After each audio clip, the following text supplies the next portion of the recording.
দেখছি যে আল্লাহর খাস মেহরবানি লোকজন ভরে যায়। আপনার প্যান্ডেলটাও একটু বড় করে লাইছেন, আর যারা আইতি আছে তারা আইতি আছে। এই প্যান্ডেল তো জায়গা হওয়ার কথা না।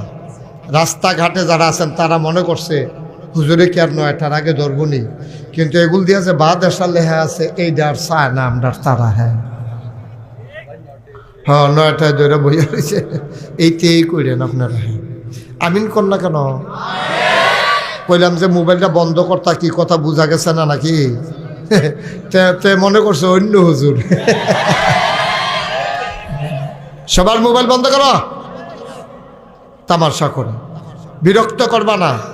আপনি এত লইলেন না, এদিকে ঘুরাবন, আরো ঘুরেন। সাইফুল ভাই আমার দিকে ঘুরাবন, ওয়াজ এখন আর এইটা কি আমার দিকে ঘুরে, এটা কথা বুঝেন না নাকি? আরো ঘুরে ওই যে সাইফুল ভাইয়ের মতো কারবার দেখছেন, ওটা ঘুরা বইব আমার। আপনারাও ঘুরেন। মঞ্চে যারা আছে তারা যদি মনে করেন আপনারা কথা না কইলেও সারবো, যদি মনে করে থাকেন আর কি।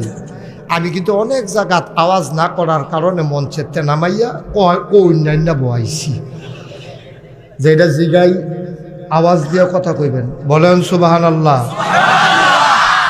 কইল না ওই ডরে ডরে সাইফুল ভাইয়ের তো নাইয়া সিফাতি আলাইছে, নামাইলে ইজ্জত গেছে রে। সবাই কথা কয় তোমরা কি তা দয়াপুর ভাবে তাই বই থাকলে সর্ব হলো আওয়াজ করার জন্য। দয়াপুরে আমার কলজার টুকরা দিয়ে আইছে রে, অনেক ফলাফাই নাইছে। মার হাবা কর না কেন?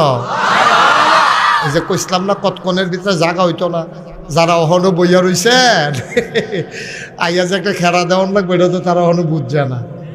তাড়াতাড়ি আয় পড়েন, দ্রুত আমিন কর, জোরে কর। হুজুরে এত না কইলেও সারা, আপনি যে সারা জীবন তো অনেক কইছে, আর আপনি মুরব্বী মানুষ, আপনি কম কইলেও সারবো। কিন্তু অন্যরা এক কথা কয়, বলেন সুবহানাল্লাহ, বলেন আলহামদুলিল্লাহ, আল্লাহু আকবার। আরে বাবা, এক কথা 3বার বলতে ভালো লাগে না তো? এতবার বলার পরে তুমি মোবাইলটা ঠিকই ধরে রাখছো, তা আমি কারে বলতেছি? কেন এই কাজটা করলা তুমি? তুমি তো দেখতে অত্যন্ত ভদ্র একটা ছেলে, তো কেমনে হইলো কথাটা? কামড়া আমার কথাটাই শুনলা না তো, তুমি তোমার ভদ্রতাটা রইল নি। অহন কি আমি তোমার দাঁড় করাই সকলের কাছে পরিচয় করাইতা? থাক, প্রথমবারের মতো কিন্তু 3বারের মতো 3বারের মতো ছাইড়া দিলাম না। মার হাবা কর। আমরা সবাই মিলে আজকের মাহফিলটাকে প্রাণবন্ত করব, যেন সবাই মিলে আমরা কথা কিছু নিয়ে বাড়িতে যেতে পারি। গোটা পৃথিবী আজকে নিয়ন্ত্রিত হচ্ছে একটা ফর্মুলার মাধ্যমে। ফর্মুলাটার নাম হচ্ছে গিভ অ্যান্ড টেক। ইকোটা বন্ধ করে দাও, ইকো আছে, ইকো বন্ধ করো। আওয়াজটা বাড়ি খেয়ে ইয়ে করতে সিটা কিনতে বাড়ি খায়, আরেকটু কমাই দাও। আমিন কন। আওয়াজটা স্মুথ করে দাও, স্মুথ, যেন শুনে মানুষ মজা পায়, আমিও যেন বলে মজা পাই। একটু কমাও।